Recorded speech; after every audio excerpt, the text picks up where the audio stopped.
മോദി സർക്കാർ വന്നതിന് ശേഷം നിലവിൽ വന്ന ഏതെല്ലാം ചർച്ചകളാണെങ്കിലും ആ ചർച്ചയുടെ മുന്നിൽ അത് പ്രതിനിധീകരിക്കേണ്ടി വരുന്നത് ഒരുപക്ഷെ ന്യൂനപക്ഷ സമൂഹത്തിലെ മുസ്ലിം സമൂഹമായിരിക്കും, വേറൊരു ഭാഗത്ത് ക്രൈസ്തവ സമൂഹമായിരിക്കും.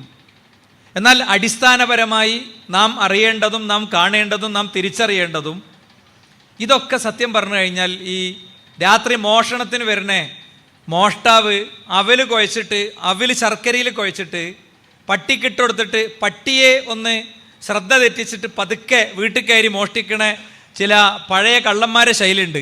ആ ശൈലിയാണ് യഥാർത്ഥത്തിൽ ഇവിടെ നടക്കുന്നത്. അതല്ലെങ്കിൽ ചോറ് വേവിക്കണീൻ്റെ ഇടയ്ക്ക് ആ ആവിയിൽ തന്നെ മുട്ട പുഴുങ്ങിയെടുക്കുന്ന ഒരു പരിപാടി നമ്മുടെ വീട്ടിൽ ഭാര്യമാർ അടുക്കളയിൽ ഒപ്പിക്കാറുണ്ട്. സംഗതി മുട്ട പുഴുങ്ങിയെടുക്കുക എന്നുള്ള ലക്ഷ്യത്തിന് പകരം അവിടെ ചോറ് വേവിക്കണീൻ്റെ ഇടയ്ക്ക് പതുക്കെ മുട്ട പുഴുങ്ങിയെടുക്കും. ഈ രീതിയിലാണ് ഈ ബില്ലുകളൊക്കെ കൊണ്ടുവരുന്നതും പാസ്സാക്കുന്നതും ഒക്കെ.